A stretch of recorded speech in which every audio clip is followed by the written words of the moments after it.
Hey, man. I'm How you really doing? excited to have you on episode 108 of The Creep Off.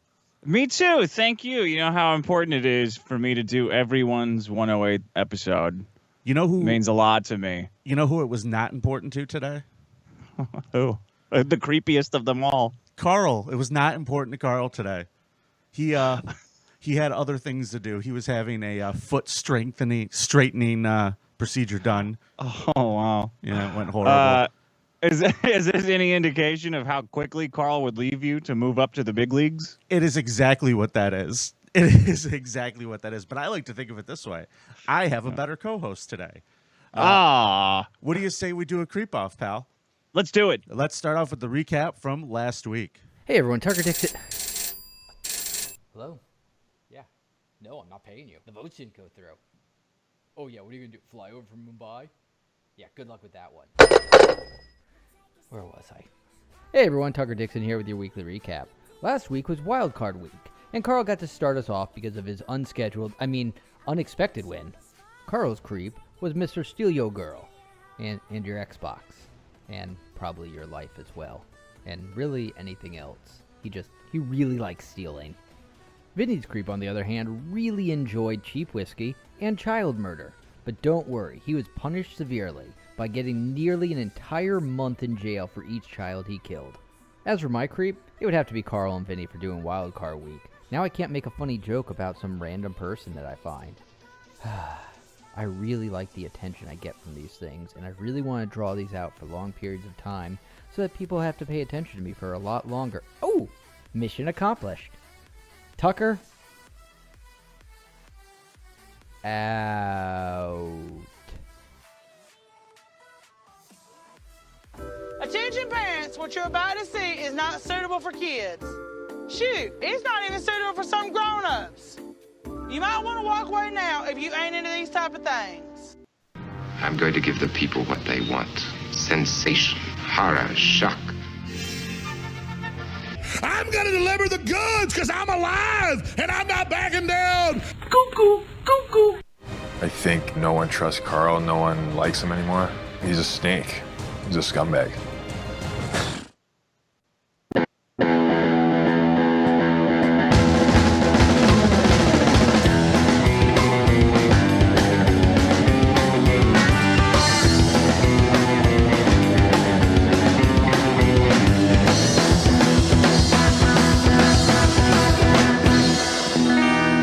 Disgusting, vomit-inducing thing. Hola, Creepos!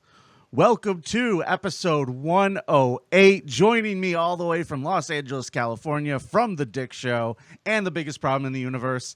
It's a much better co-host than Carl. It's Dick Masterson, everybody.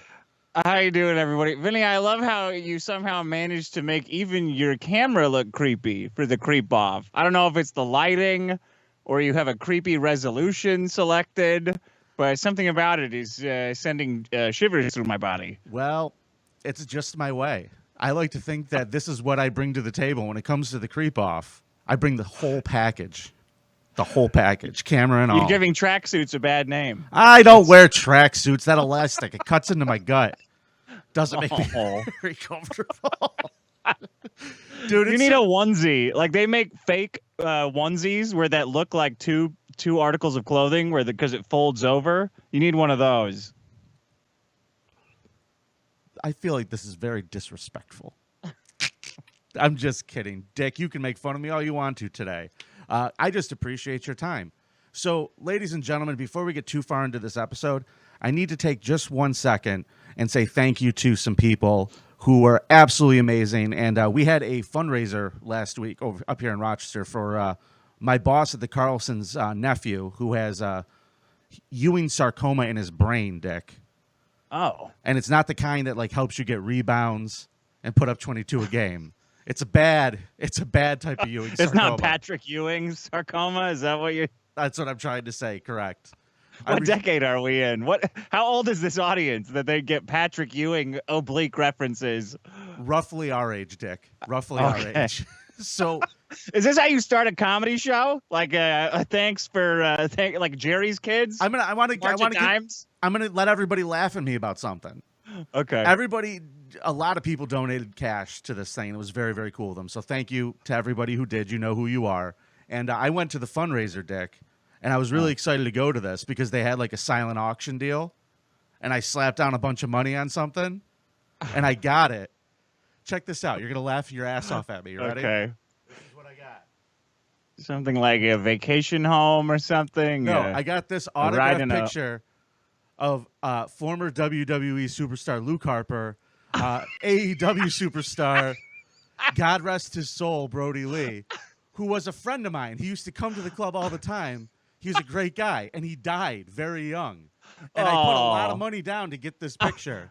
How much did you put down? I'm not going to say the number because it was for charity. But I'm going to put it to you this $5,000? way. After I got this, I went and looked at it. It's fake. Oh, no. Oh, no. It doesn't have a certificate of authenticity? No or anything? certificate. No certificate. Oh, So who am I going to get mad at? It's for charity. Somebody donated it. They're like, here, you can have this fucking picture in this shitty frame. we're running low on items for our charity auction. These WWE idiots will buy anything, though. That is accurate, sir. That is very accurate. My But, dad did one of those. It was like a charity thing, and he silent bid on what he thought was a signed poster of the Waterboy, because me and my sister were big Adam Sandler fans and Waterboy fans Right. when we were kids. So he brings it home, and he's like, check this out, the Waterboy. We look at the signature, and it's Kathy Bates. Like, I Some don't would know. argue that's slightly better. She had some good scenes. Irony wasn't big in like as 98 as it is now. It's man. appreciated though.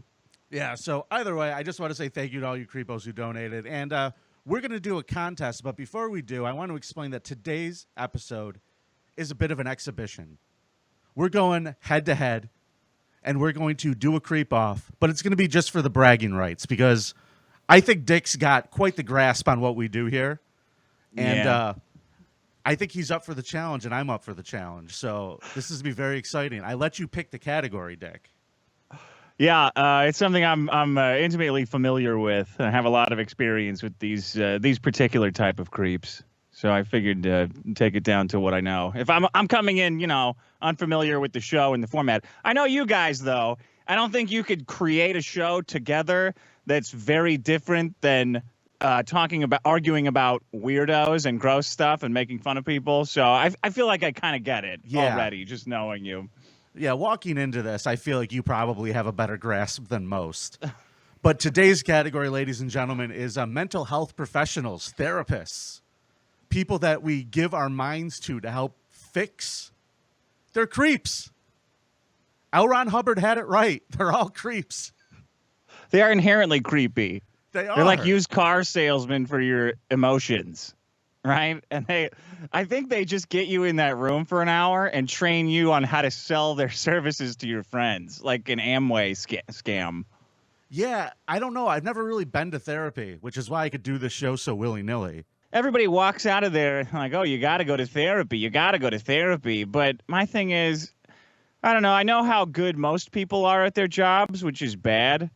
And like you go to anything at like big box store, or even go to get your oil changed, and you're lucky if they don't unscrew all your tires. So you're telling me that therapists are good?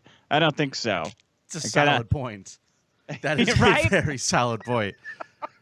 They're like, hey, we have, I wrote a book. They have all sorts of add-ons. Like, they're practically trying to sell you air fresheners with their shitty books that they wrote. Yeah. Like, here's my book. It's all your fault. Just by looking at you, they probably already have an idea of where you're fucking up. I'm like, oh, man, look at this guy. They're like carnies. They could read a mark. Like, guess my weight. Yeah. They're like, oh, this one? Cigarettes, alcohol. I walk in, alcohol, overeating, narcissism, all sorts of problems. Unfixable, delicious. This is a cash cow. Would you like to buy a copy of my book, Only I Can Fix You? It's great. So these people, they are in a weird business. And I got to tell you, the people who get into it, it surprises me that not more of them are being arrested on a daily basis. Because I read Yeah. I read a statistic while I was researching this, and it said that like you are 6 times more likely to be raped at a therapist's office than Okay. in like a dark alley. So they need body cams? Is that what you're saying? Well, you don't want your shit getting out there. No, that's true. Do they take notes? I wouldn't want that shit happen. Like, do they have to take notes on everybody they're interviewing, but then they're storing all about all your gay dreams in just a file cabinet in their office, or what? Here's Dick's dick file right here. It's like Scientology. That's why they have you. You don't want to stop paying somebody that knows all your deepest, murderiest fantasies. Yeah, I can't argue with that. So we're going to do the competition. Creepiest mental health professional. We got to start this off right. Let's rumble! So, Dick, do you want to go first or second? I'll go second. You'll go second? Okay, well, I'm going to Yeah. start this off today because my creep, his name is Dr. Harvey Lothringer. Talk about a Freudian slip from my fat ass. Lothringer, this guy was a Princeton graduate. The year we are going to be discussing today is 1962. That's where the bulk of this incident happened, okay? Okay. He was a very successful general medical practice doctor, okay? So he's not even a psychiatrist yet. He's just a general doctor. He lives in this gorgeous 13-bedroom house in Jamaica Estates, Queens, right? Such a nice neighborhood, Dick. His neighbor is Fred Trump. Oh, wow. Yeah, like this is a nice It doesn't get neighborhood. any better than that. Yeah, and the reason why Yeah. this guy has got so much money is because, I don't know if you know this, in the early 60s, you could make a lot of money in medicine, baby. You can make a lot of money in medicine, especially if you're running an illegal abortion clinic. Yeah. I learned from this article that this guy in 1962 was getting $500 a scalp. Oh, God. Was he making them too? Nope. No. No. While he's in there, No, he Repeat wasn't making customer? them. He was just taking them out and reaping all the benefits. He's living like in the nicest part of town in New York. This guy- $500? Yeah, in In the 1962. 60s? Yeah, man, it was Wow. completely illegal. So Oh, God. enter June 1962, and a girl named Barbara. She's a 19-year-old college student. She informed her parents that she was pregnant, and the baby's father proposed marriage. But Barbara's parents, Dominic and Rose LaFermento, thought this was not a wise choice. They were Italians. They're my people. They're just like, Right. no daughter of mine's going to be a whore. I'll slap that baby out of you. But That's the only way I can remember your last name. I'm like, it's Vinnie Italian. I know it's Italian. Is it Del Pino? Is it? it doesn't I got to look matter. it up every time. That's all right. I mean, Giswaldi's probably an easier Italian name to remember. But whatever. So either way, this lady, her parents start looking around for a reputable back alley abortion. Okay. And, if you're going to go somewhere, you could go to Jamaica Estates. If you go to the nice place, that's where you go. You're going to pay for what you get. So these people put down their $500. They made a deal with Lothringer, and they brought him to his house at 3 a.m.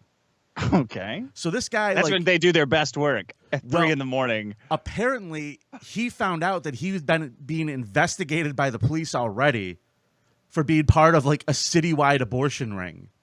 Okay. So the cops are already investigating this guy. He knows it. He tells them, bring her over 3 a.m., bring her in through the back door. Maybe she should have gone through the back door. He wouldn't be in the situation. But bring her in, and we're going to get this all taken care of for you. So they bring her in at 3 a.m. They leave the mother in the waiting room with his secretary, who is also his 24-year-old girlfriend. Of course. Okay, her name is Teresa Carrillo. It's 5 a.m. Lothringer Before tells- Me Too, man, we were having a ball before all this Me Too shit. You know, Dude, if you Dating were a your doctor in the secretary. 60s, uh, you were fucking killing pussy. So, speaking of killing pussy, let's get back to Barbara. So, he tells the mother Oh, no. that Barbara's all right. She just needs some oxygen. So, the mom's still sitting out there going, I hope she's okay. I hope she's okay. Then he comes out around 7 o'clock and says, hey, listen, I might have to take her to the hospital because she's having some issues. And I don't know what we're going to be able to do to fix this, but I might have to take her there. She's okay. It's not a It's not a big deal. Sorry, I was just fixing something over here that I was going to need. Sorry, pal. He killed the wrong one. Is that what you're gonna? No, The she fetus came out alive, and he killed the mom. It's like, oh, I thought. she died on the table, Dick. And so during this time, he's trying to like make this mom feel comfortable, like, oh, your daughter's okay. Your daughter's okay. Oh, she's dead. But meanwhile, in the back, he's just trying to like, what do I do? What do I do? What do I fucking do? So he keeps just trying to stall time with this mom. Like, Okay. he's just like, listen, here's what you're going to do. I'm going to take her to the hospital. I'm going to take care of her in a minute. You can come back and get her later today. Why don't you just All go right. back to the train station, meet up with your husband, go home, and I'll get in contact with you later. So this lady does that. She leaves. She goes to Grand Central Station. She meets the husband. He picks her up. But instead, the couple waited the entire afternoon just there at the train station. They were so worried. They go back to the guy's house, and there's no one there. They have no idea where he is. He left. No sign of this guy. There's Is the house still there? his Like Willy Wonka? patients are waiting outside. They're just like, hey, I had an appointment with the doctor. Where is this guy? Oh no. So during this time, right, the parents are freaking out. They don't know where their daughter is. They know that they did this medical procedure. She was having problems. She's gone. They waited several more hours. Then they went home. Then they went to bed. Then they woke up the next morning, still nothing from this guy. Then they called the police and reported her missing. Okay? Yeah. During this time, now remember, this is a really nice house. Oh no. One of his Okay. housekeepers had called a plumber about a clogged drain at the house Oh. because they found the toilet all backed up and it partially flooded one of the bathrooms. So they couldn't find the doctor Okay. guy. It's like doing damage to the house, so they call a plumber over. The worker finds the source of the problem. When he looked in the toilet, he saw like human teeth in there. Oh. He There were pieces flushed of the bone. mom? He chopped this woman up Oh.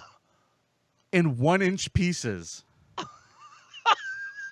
I'm not He just shitting you. spent all Dick. day doing it? He spent all night and all day Oh. chopping this woman up and flushing her and putting her down the garbage disposal. He used the power saw on the bones.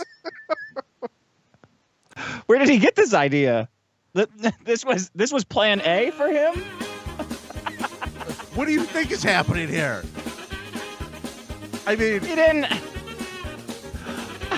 this guy's running around. He's got I need the power saw. Tell the mom she's going to the hospital. Is everything okay? And he's running out and telling him, you know what? I might have a problem with this one, and then running back in and And putting just stuffing her down the toilet, kicking in he's got the plunger working. So this guy calls the cops. The Okay. plumber calls the cops. The cops show up and like, yeah, those look like human teeth. This is very weird. So they start excavating the sewer. Within 24 hours, they start finding pieces of her dress. They start finding all sorts of stuff. He didn't have to flush the dress. He could have just burned that. Yeah, that might have been a good move. But they did find the baby. He didn't do too much. The baby was in there, which was Okay. good in the sewer. So now they have enough to arrest this guy, obviously, but they can't find him. Let me tell you what this motherfucker did. The secretary, his girlfriend, tells the cops after they catch him that they took a train to Detroit. They took a taxi across the Canadian border, had a plane take them to Montreal. Then they flew to Wow. Paris. They traveled by rail to Barcelona. When they got caught 3 months later, the doctor and the receptionist were living in a rented apartment in Andorra, a country I have never heard of before. That's somewhere between Spain and France. They had no extradition to the U.S., so they have to extradite the guy to France, and then France sends him back. Now, How did they get caught? How do you get caught in the 60s without what are you using the same name? I don't know. Did he have a man. birthmark in the shape of a rapist on his forehead?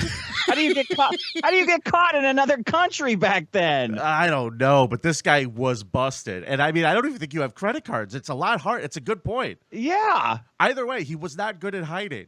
So We let can me look ask out you for something. someone shady. Like, I think that guy's. That's when everyone was like suspecting everybody of anything. That guy looks kind of shady. I'm I going to think get he on may the. have flushed a woman down a toilet once.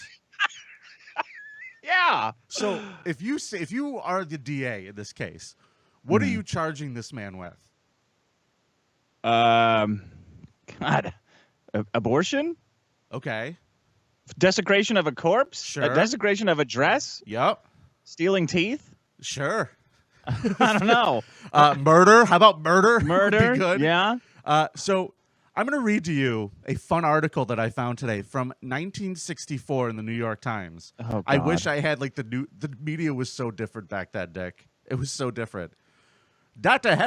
Harvey N. Northringer, the Queen's physician, accused of abortion and first-degree manslaughter in the death of a young woman in his office in 1962, was allowed to plead guilty to second-degree manslaughter yesterday to cover all 31 criminal charges pending against him. The surprise move in criminal terms of Queen's Supreme Court came almost 2 years after the dismembered body of a 19-year-old Barbara Laframento of Pelham was found in a sewer near his home. I think they got the facts a little wrong there. During the luncheon recess, his attorney, Maurice Edelbaum, proposed to District Attorney Frank Cacciatore that his client plead guilty to second-degree manslaughter. After a conference with Queen's District Attorney, they agreed. And they figured, you know what, this will save us a 3-week trial. So they let him plead guilty to second-degree manslaughter, and they said that he would get 1 to 15 years. So they set up a sentencing date. He shows up for sentencing. The parents show up. They're wearing all black. I mean, Dick, this could be a movie scene. What is described here. On the day of the sentencing, the parents ran late. They arrived to the courtroom just after this hearing concluded. Reporters informed them that Lothringer had received a term of just 2 to 8 years, which would make him eligible for parole in just 16 months. Well, Vinny, look, doctors make mistakes. Yeah, but you're not okay? supposed to you're supposed to own up to them, not flush people down toilets. Well, at this point, does it really matter? Mistakes were made. This isn't really an up-and-up kind of operation that I'm running here. So maybe he was hoping to replace the daughter with one that looked like her at the hospital. So after that would have been great. That would have been great. This is your 19-year-old daughter. Like the family dog, It's just so come home. It's like the maid from Family Guy. No English. Sometimes when you have an abortion, your body gets all messed up. Your hair changes color. You can't remember things. Like English. Yeah. So after 4 years in prison, in 1968, he gets paroled. His first petition to restore his medical license is denied, but he tried again and was successful. He got his license back, but he decided that his days as a family doctor were over. So he decided that maybe the best thing for him to do would become a board-certified psychiatrist.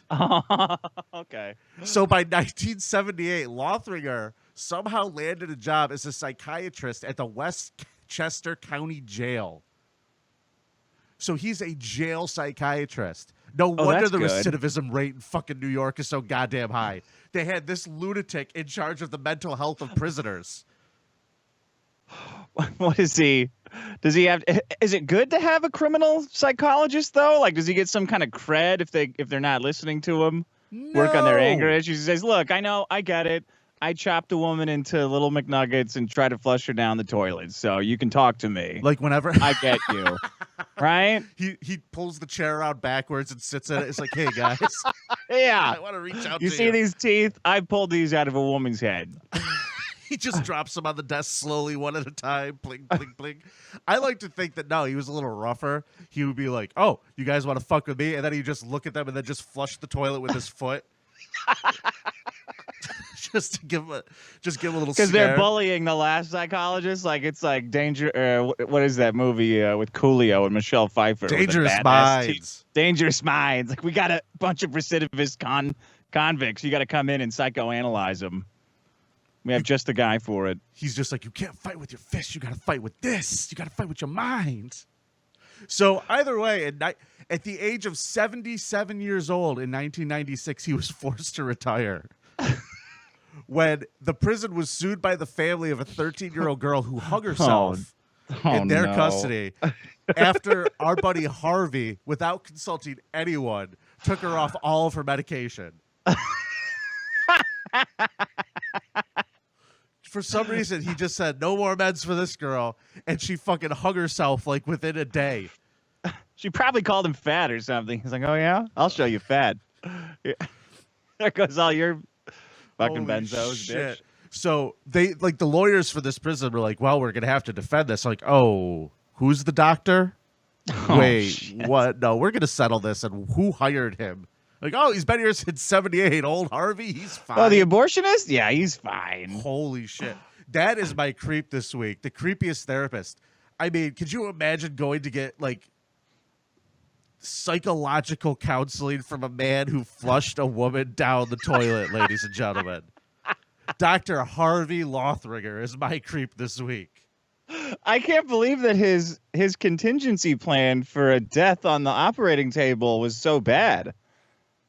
The worst plan I've ever seen. And he said Like, it's later, smart for a doctor, but it's maybe he just should have consulted a plumber, right? Like, he had it all figured out on how to cut the body up because of his doctoring, but he didn't understand how the plumbing worked. I like to think that he was like McCoy from Star Trek. God damn it, I'm a doctor, not a plumber. What were you going to say? All right, Dick, you're up, buddy. Who is your creepiest mental health professional, sir? Okay, I got, well, I don't know if I could compete with the guy that's chopping women up and flushing them down toilets. It's extra creepy because it's a toilet. Like, if he had just chopped a woman up and fed her to some pigs or something, it wouldn't be as creepy. But sitting there flushing one at a time. Could you imagine where being you- the secretary during this? And Just keep... having to pretend that you're taking a shit in there. What are you doing in there? Oh, you know, making sounds like, it's dinner. It's just going right through me. Just slipping and sliding on blood. All right. Okay, I've got the guy. We're all big fans of, sexual identity and the biology of gender. Big fan of it. You know how we have this word gender that means something different than sex for some reason that happened kind of suddenly? I don't know. I don't remember when it happened. I'm like, oh, they're different? All right. Well, this is the guy who came up with it. Interesting. Yeah, there's a guy who came up with it. He was a psychologist, a sexologist, an author known for his research into sexual identity and the biology of gender. He wrote the book Fuckology. Sexy. That gives you any kind of idea of how fast and loose this guy. That sounds about as good as rules. that sounds about as good as any other therapist book. To be honest with you, slightly better. So he pioneered, I think, the field of the aggressive Fuckology. creepy therapist. This guy was sitting there. He's, you know what? Why don't we just be total creeps about everything and violate the trust that humanity's placed in it, upend 2,000 years of medical trust that we have, totally destroy it with people. He came up with paraphilia, the term, and most of his research goes into that. But there's one incident I want to tell you about specifically. All right. Because he was also a fraud, Vinny. And all of his guy who just made up a million different genders out of nowhere was not on the up and up deck. Turns out, turns out there was some malfeasance in this research. I'm gonna tell you this story. His most famous case was of David Reamer, born Bruce Reamer, who was born and he was circumcised at 8 months old, and they botched it. And it left him without a penis, which you could, I actually have audio of the moil. Oh, boy. That was him. You could imagine. So you got an 8-month-old baby. I don't know how badly. I don't know how badly you have to botch a circumcision to cut it completely off, but that's what it's a good argument against circumcisions. If I'm honest, like, there's zero risk of accidentally chopping your dick off if you just don't get a knife anywhere near it. Oh, right. I have a better argument. Okay. Why you should be against circumcisions? Because it's just something the Bible tells you to do. How about that? Okay, so John Money, It's not is even his like name. the New Testament. That's Old Testament shit. What are you people doing? John Money persuades the baby's parents that sexual reassignment surgery is the answer to this. So he says the kid's got no dick. Did nobody so try glue it back on? Did That was- anybody try that? They didn't have Gorilla Glue yet. It wasn't invented until the 70s. So 1966, he goes, hey, your son's got his dick chopped off. Let's just raise him like a girl. They're all babies are the same. Boys, girls, gender doesn't matter. Let's raise him as a girl. Let's whack the rest of his package off, his testicles. Let's turn everything inside out and give him a vagina. We're going to change his name from Bruce to Brenda, and you guys will just treat him like a girl, and it'll be totally fine, right? Sounds like a good plan, right? I could see some holes. I could see a couple holes in this. Give him some hormone treatment. He's gonna be fine. We're all just a bunch of skin and holes anyway. So kids they can roll with anything. I can't argue with that part. So he published all this as a huge success, and he built his career in this idea of gender fluidity and reassignment on this case that he called a huge success. But as it turns out, we found out much later that things got a little goofy. So during appointments with this kid that they turn into a girl and the kid's twin brother, John Money would force the two to rehearse sex acts with the gender swapped kid with the trans woman or little girl acting like a bottom roll while the brother dry humped him with his working penis, but still prepubescent penis. Can't I just play girls basketball? I'd rather play girls basketball than this. So this is a pretty big crime already. Yeah. For that poor got the child, yeah. added element of it being identical to, you always say like, wow, wouldn't it be great to have an identical twin? All the pranks that we could play on people, like swapping in and out and Well, they took driving in and out all right. So he took them and for some reason made them perform boy-girl sex acts as the boy is the trans girl. He kept doing this for years. Can you really it was call important. someone a trans person if they had no say in the matter? I don't know. That was his theory. So for several years, he kept going, and they refer to it as the John Joan case. And they touted it as a big success for female gender development, using it to support the feasibility of sex reassignment. So this went on for years until it was uncovered, and it was uncovered way later. Like the damage had been done for decades. The success of this program had spread around for decades. So at 14, the boy developed schizophrenia. And the parents decided that they should tell the Brenda, the trans daughter, what they had done because they were instructed. Not schizophrenic. We're just terrible parents. It's all right. You can settle down now, Brenda. All right. You might have. Look, we have something to tell you that might answer a lot of questions, like why you are playing with trucks and why that kids at school call you a cave girl, cave woman, and why you hate wearing dresses. And why you got inward boners. I don't know if that's a thing. It's got to be. Let's see here. His case, David Reamer's case, came to international attention in 1997. So this is 30 years. This guy was perpetrating this lie of gender reassignment when it was told to an academic sexologist who persuaded Reamer to allow him to report the outcome in order to dissuade physicians from treating other infants similarly. So this guy was a big proponent, John Money, of very early child sex reassignment surgery. I feel like those are not good things to be involved in. No. In July. Wouldn't a real psychologist just try to help the child with the mutilated fetus feel better about themselves? Isn't that what like therapy's supposed to be? Yeah. It was risky because you could imagine that if it had worked, it would be cool, right? No. Oh shit! Wow, it's a good thing you did that. I feel great actually. I don't feel like a boy with balls and no dick. I just feel like a woman. And then we would never have heard this story. Yeah.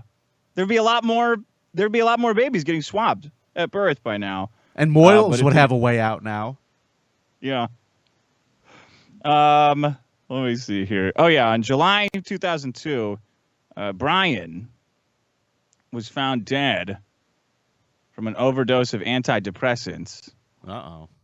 Which, if that happens to one of your patients as a psychiatrist, you really are bad. Not good. Right? Like antidepressants specifically, that's what you're racing against. So I found a website, by the way. I'm sorry, I didn't mean to interrupt you. I found a website when we were researching this that was basically just like bad therapists and just lists of therapists and all the shit they've been convicted of. So many people get in trouble for just misdiagnosing and prescribing people the wrong way. It's a big fucking deal. I believe it. I mean, what do they have to go off of? They don't have any actual tools to use, like an X-ray. Like it's like imagining the rest of medicine 100 years ago. And there's like, I mean, I don't know. Maybe you're depressed. Maybe you're a woman. We don't really have. All we have still is just questions and you lying to us about everything your parents did to you. That's unbelievable. Dr. Money, huh? Dr. Money. David, the sex change one, committed suicide by shooting himself in the head with a sawed-off shotgun. That's kind of ironic, isn't it?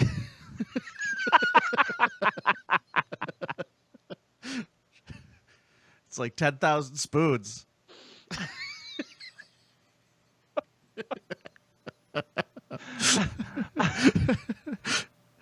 You think was he aware of the irony? You think he's like a comedian and set that up, or was he aware of it as he was pulling the trigger at all? Or I think the irony went right through his head.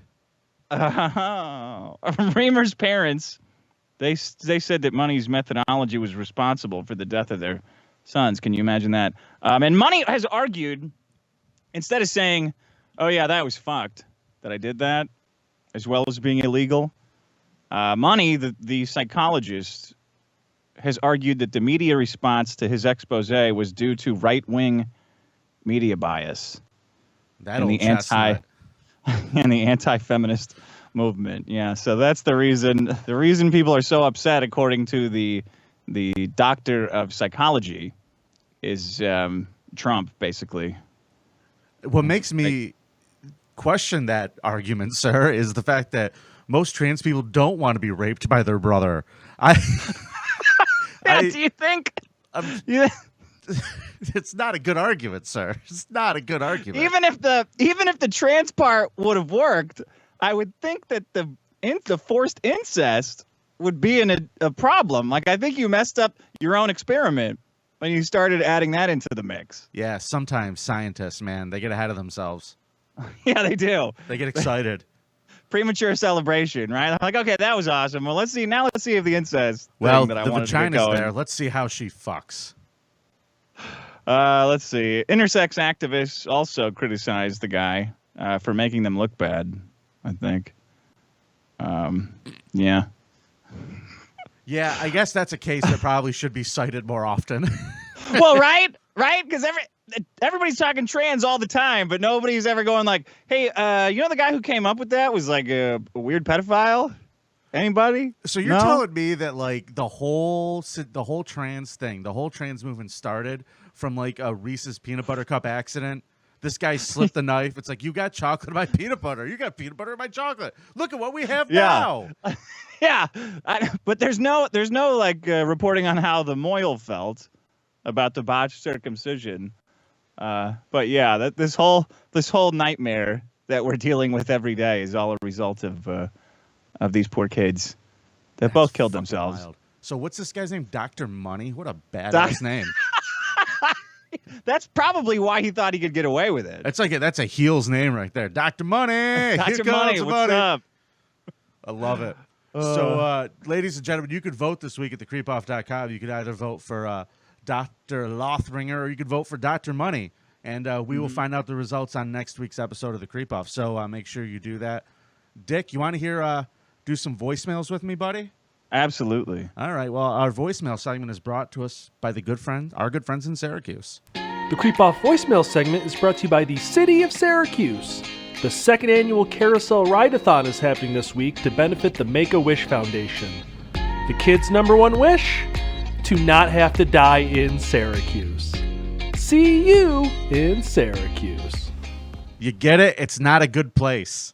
Yeah. It's not a good place. Speaking of places that aren't great right now.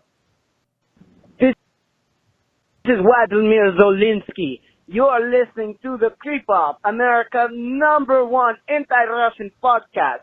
If you are Russian, you should kill yourself. Jesus Christ. Somewhere Carl's laughing really hard at that. Okay, I'll give you a little backstory of this next one. A guy called in last week, and he had sent me a picture that his mother has framed in the house of her and Jared Fogle. Oh, does she know what happened? Oh, she knows, but she's just like, it was still such a magical day. I met a celebrity.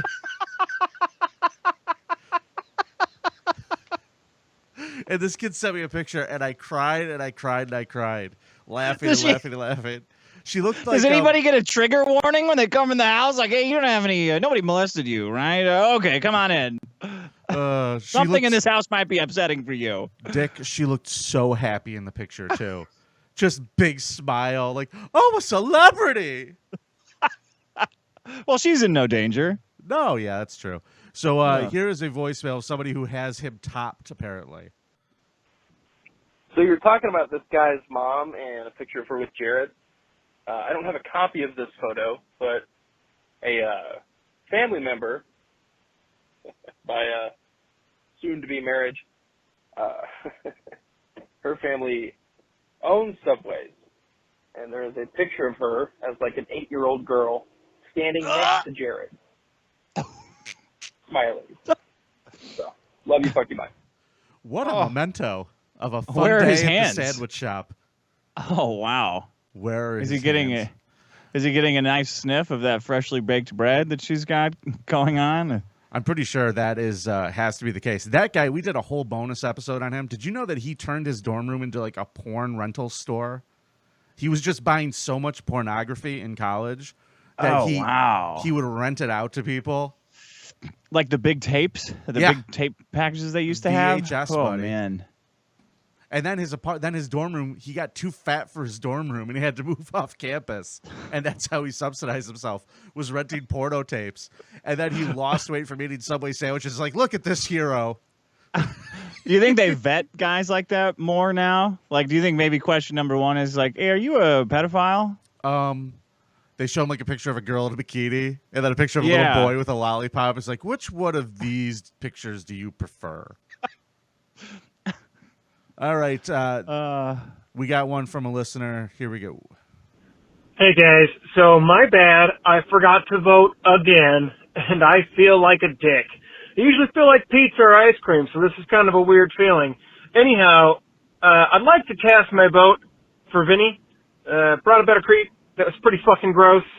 I'm ready for a comment, you guys. This podcast has fucking ruined me. Anyhow, if you could do me a favor and just call me every Sunday and ask me who I'm voting for, and you guys do the math and all that shit, that way we know every vote counts, that'd be fucking great. Anyhow, love you, fuck you, eat your vegetables. No, I will not, sir. You're not the boss of me. Fuck you. All right. Well, thank you for the vote. It doesn't really count. If you want to leave a voicemail for the show, the number is 585-371-8108. And we're always there to listen. And if you had your penis chopped off by a mohel, way too short, please call us and let us know how that went for you. Quit while you're ahead. Don't try fixing it, you know? I think the name of this episode is going to be Quit While You're Ahead. I think you just named it. You're going to have a lot of guys coming around giving you crazy fixes for your chopped off penis, but just sleep on it. I think the most important lesson that we forget that's so prevalent in society these days is just be you. Yeah. Just be you with your little mangled wiener. Own it. Exactly right. Own it. Are you ready for a scum parade, Dick Masterson? Yes, absolutely. I love these. All right. Driving children off the cliff. Oh, pedos diddling. Douchebag murderers. Rapists do it. Rapity ray. Sociopaths. Abusive ass hats. Yeah, the scum parade. Scum parade. Scum parade. On the creep ball. Yeah, the scum parade. Oh, scum parade.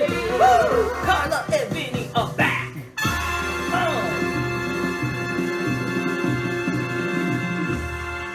Well, how do I start this off? Our first guy. I mean, this guy was a real jerk. He really was. Did you read these stories I sent you, Dick?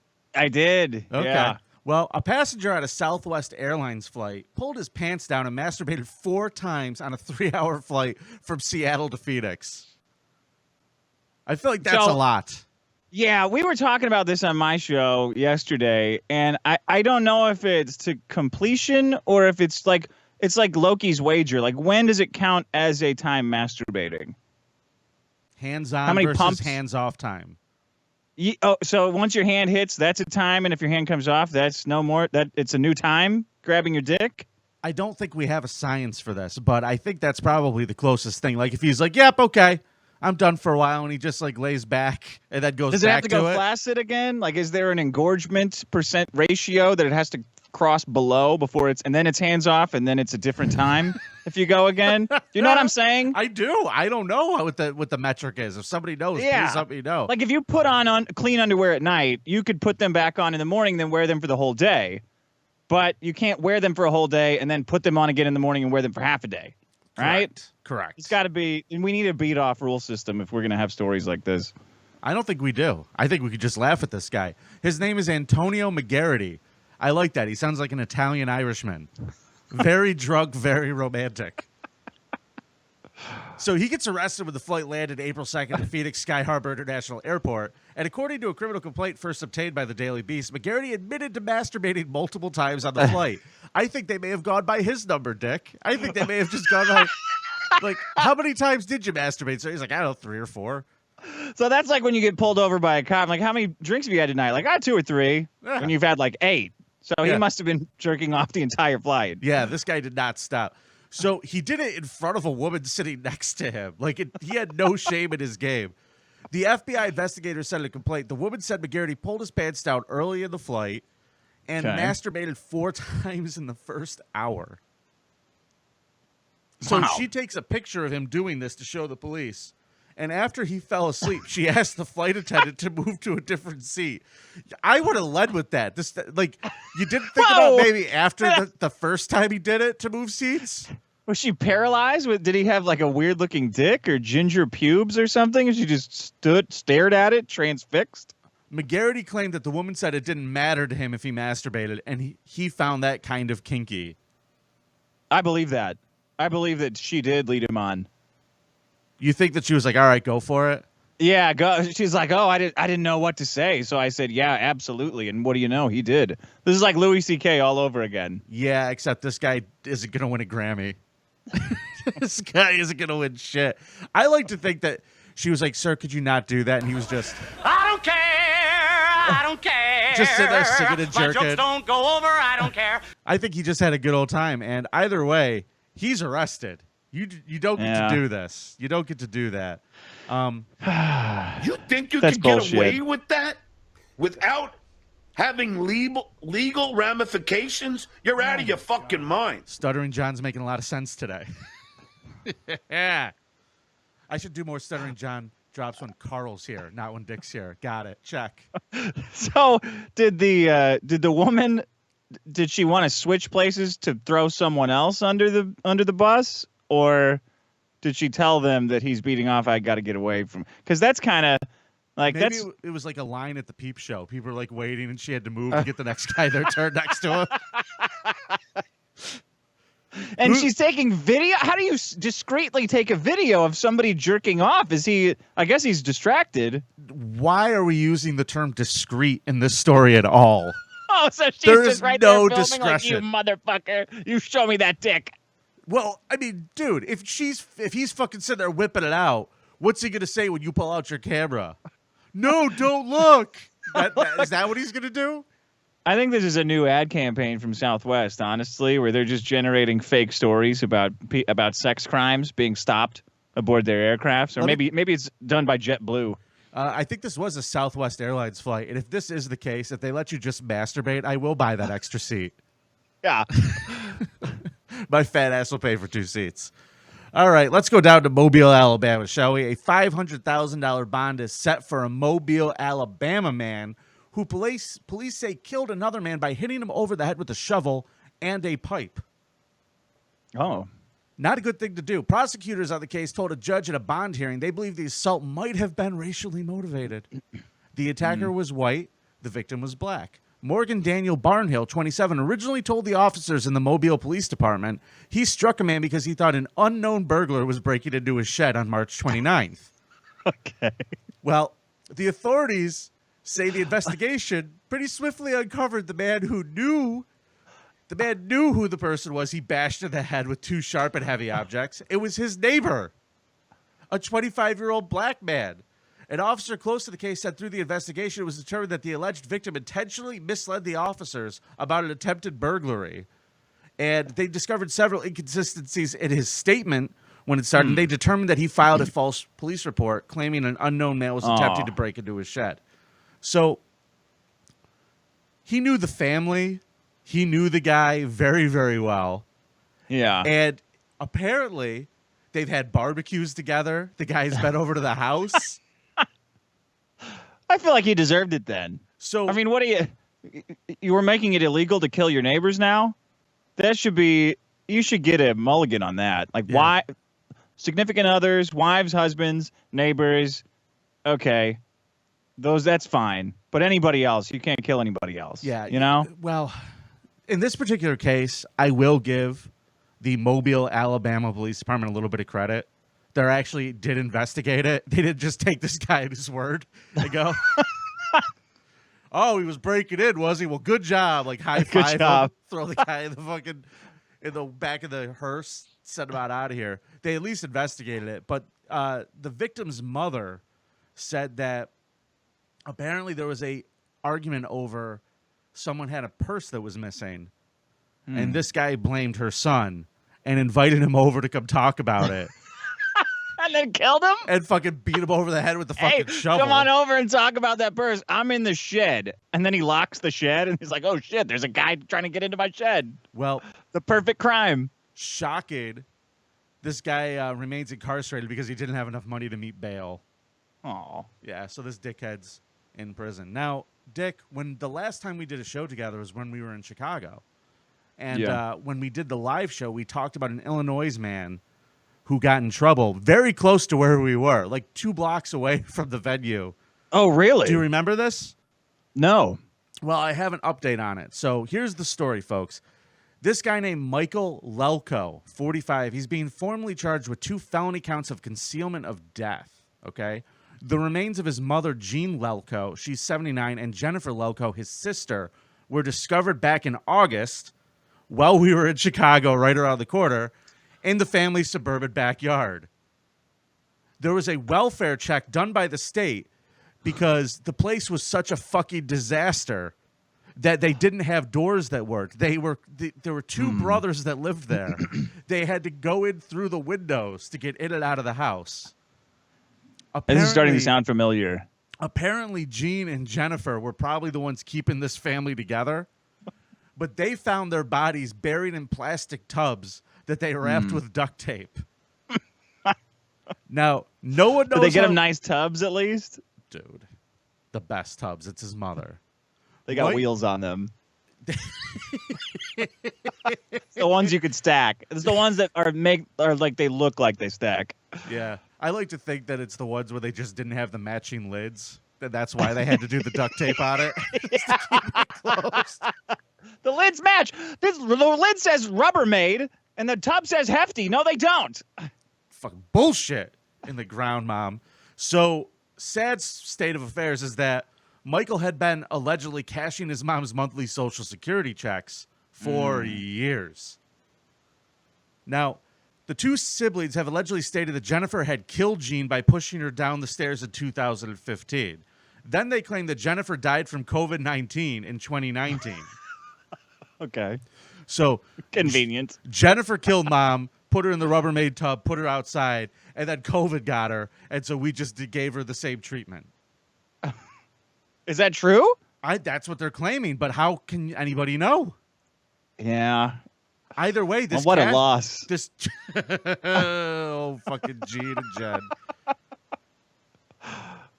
Helping the I mean, that's flowers got to be grow. like, how could you not want to hide the corpse of somebody getting Social Security, though? You got to at least give it a shot. Yeah, and I mean, Right? when you just make the body disappear like that, the checks keep coming. Yeah, this is yeah, exactly. So maybe not. So you can't cut them up and flush them down the toilet. You can't put them in. No, Rubbermaid you can. I containers. found that out. You absolutely can, but you have to have a really nice house. These people did not have okay. that. In fact, here's a fun story they said. When they were on the property trying to find these bodies, they said that these two exhibited severe hoarding behavior. When officers found Jean and Jennifer's remains last year, they noted piles of objects stacked to the ceiling of the home, feces and urine in bags, and no working toilets. The Associated Press specifies some of the objects at the house were Star Wars toys. So they're fucking got their lightsabers out, and they're just fucking chasing each other around, shitting and pissing in bags. They're pretending they're on like Tatooine in the scrap. Just fucking running around in filth, these two. Dagobah. We're in the swamp climbing around. How does a toilet stop working? Have you ever had like a toilet that just ceases to function? I've had a couple toilets that weren't happy with me. Yeah, And I don't think I believe I've ever that. had- yeah. I don't Just think I've ever had broken, one. though. I don't think I've ever had one go on strike. Like you pull off the top, I guess, and reattach the chain. Worst case scenario. Yeah, they don't really break unless like you actually break them. You're a big fucking fat piece of shit. You break it. But You're trying to flush Star Wars toys down it or something, I guess. it's the new Sarlacc Even then. pit. My Boba Fett got stuck. But hold on a second here. I watched an episode of Hoarders where this one guy was living in this house that didn't have a bathroom that worked at all. And like the tub was filled with like brown liquid, and the toilet was just looked like chocolate mousse, was just filled to the top. Oh God. It was absolutely disgusting. So I imagine I love that show. I love how angry they get when they throw all their shit away. It's so funny. Don't you understand? I need that R2D3. I need that one for my collection. Yeah, I need those fingernails. It's covered in shit and fingernails. It's not clear if either brother has an attorney, but they are officially being charged with Social Security fraud. And that's what they're getting for, because they don't know what they're obviously these two are fucking slow as shit. Yeah. Like if they had just reported their mother missing, I imagine these two would be like in a halfway house somewhere. Yeah. Fucking playing Star Wars. Jamming the toilet up. Jammy, they wouldn't be as good at gardeners. I'll tell you that at the halfway house. So our last creep, Dick, Sophie Eastwood, formerly known as Daniel Eastwood. Okay. Daniel transitioned from male to female after being jailed for life in 2004. Sure. You know, why not? You got plenty of time. Yeah, definitely. So this happened in Scotland. The 36-year-old was dubbed the Hannibal Lecter Jr. after she used shoelaces as a garrote to strangle her cellmate a month before she was due to be freed from a young offenders institution for dangerous driving. That shit escalated quick. Dangerous driving turned into Hannibal Lecter Jr. sex change? Yeah. So now she's in prison, and she was like, you know what? It is the fault of the wang. Like, chop it off. I don't want it anymore. I'm a lady now. So they I put like her it in here. They put her in lady prison. They transferred, put her in lady prison. And now, in 2022, She's been in jail since 2004. She has declared that she wants to be treated as an infant. And has requested. They have to do that or what? I don't know what they have to do in Scotland. I have no fucking clue. They got the kilts. I don't know who's who in Scotland, what they're up to. Why do criminals get like that much of their freedom recognized? Like everything about prison is cruel and horrible, but why do they let them fuck around with identity stuff? Do you know what I mean? Like, you're in a prison in your own body? Well, you're in a prison. Yeah. So I don't fucking care. That's great. We want you in here suffering. That's the point. So, yes, you absolutely have to stay in with the wrong gender. So whenever you feel suicidal or feel bad, just come in and report to us. We'll tell you, yeah, you earned it. You shouldn't have strangled that woman with shoelaces. Yeah. You fucking You're supposed asshole. to feel bad. Get back to your cell and no dessert, bitch. Go. It's so fucking crazy. So she wants to wear diapers. She wants to have her food pureed. And she also demanded guards hold her hand when she is escorted to and from her cell. I read that they gave her a pacifier, too. Fine. You could have a fucking pacifier, you fucking weirdo. She's sneaking stuff in. Like she's sneaking a file in the pacifier to file down the bars to escape. This is a long con. Now, according to a source quoted by the Daily Record, prison bosses are treating her request seriously and have already given her a dummy. And I don't know what that means. What do you mean? It's a pacifier. Okay, a pacifier. Eastwood is a complex person and intelligent, but she is pretty demanding on the resources of the prison and enjoys being the center of attention, they said. It's difficult to know if she really does feel a natural inclination to be treated like a baby, or if it's just something for attention. Oh, what is the difference? That's a great question. That's an even better question. What is the fucking difference there? Difference? No. This is just so crazy to me. The article goes on to say the modern prisons are very tuned into human rights and the legal implications they throw up. So it's being given proper consideration. The sources also reveal Eastwood has been difficult and manipulative over the years. While it is unknown if Eastwood's condition has been clinically examined, people who identify as babies usually suffer from paraphilic infantism, otherwise known as adult baby syndrome. Oh, it's got a whole syndrome. Well, it's that someone like John Money came up with. It's also classified as a sexual fetish that sees adults role-playing and regressing to a childhood-like state. Fucking crazy that this jail is taking it seriously. It sounds like if they're Hannibal Lecter and all, like they'll just push it till the system will not tolerate it anymore. So I guess the prison gets the last laugh, right? Because they know that she's just pushing them with insane bullshit. They're like, yeah, sure. Yeah, we'll accommodate that. Yeah, here. You want some diapers? You want to go shit on yourself in your cell, I guess? We'll read you bedtime stories, sure. That'd probably be better. That like, would you rather read her bedtime stories or like deal with shower duty if you're a guard? Yeah. I'll go read the nut a story. So I'll read him a story. I'll read him the same one, just like a baby would want every day. Can you tell me another one? No, lights No. out. Don't touch the bars. Just starts racking it with their billy club. So there are no plans to put Eastwood in any open prison schemes, even though she has already served the entire punishment term in normal jail. So they're putting her in her own separate place now. And speaking to the Record from prison this year, Eastwood said she claims she would have been released by now if she had not transitioned. Oh, why? She said, I felt this was sexist and transphobic. Oh, and babyphobic. The SPS Scottish Prison Service was implying that as a man, I didn't represent a risk to the public, but as a woman, I did. I don't think there's any evidence to support that. Well, women. That's the evidence. They have a track record. They all belong in prison.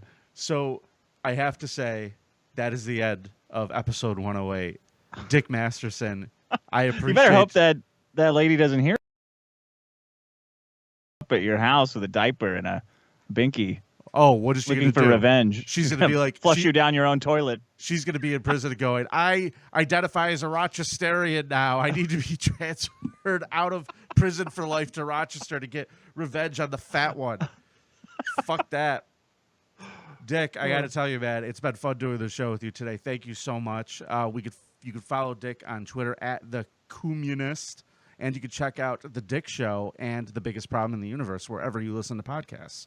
Yeah, thanks so much, guys. I love talking about pedophiles and hearing about pedophiles, so I know this is where I could go to let it loose, you know? Yeah, man. We don't pull any punches on this show. We talk about the fucked up shit here.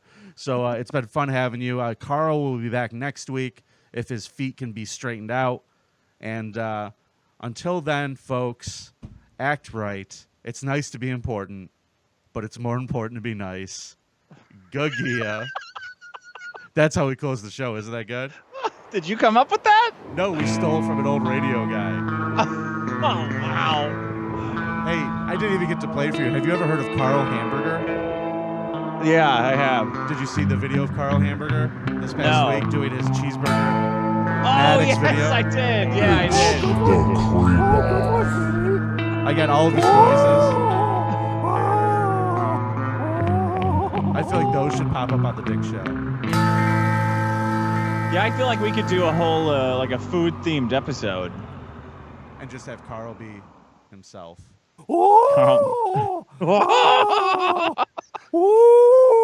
Sit there writing out hamburger puns all day. Oh, good one, Vinny. Oh, man, I'm having so much fun with that. Dick, thanks again, man. Bye, Vinny. I'll get this episode out, and you are my hero. This was great. I'll send you my audio. Oh, sweet. I really that appreciate I have that. here. Thank I have you, man. both tracks. Oh, Yeah. great. Please do. I really appreciate it. And do you want my email address? Yeah. It's vinnypaulino@gmail. Okay. All right. I'll send it. Thanks, in a man. moment. Talk to you soon. See ya. Thanks again. Yeah. Peace.